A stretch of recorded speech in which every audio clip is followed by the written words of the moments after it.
আসসালামু আলাইকুম রহমতুল্লাহ বারাকাত।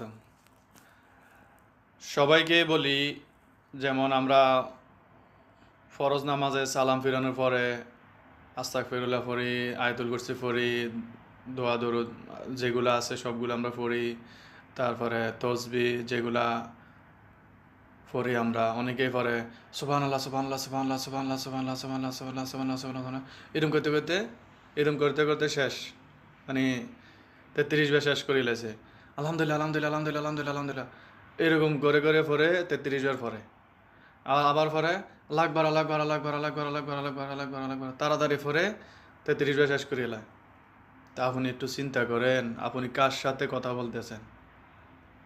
আল্লাহর সাথে কথা বলতেছেন, তো আপনি ধীরে স্থিরে পড়েন সুবহান আল্লাহ সুবহান আল্লাহ সুবহান আল্লাহ, একটু ধীরে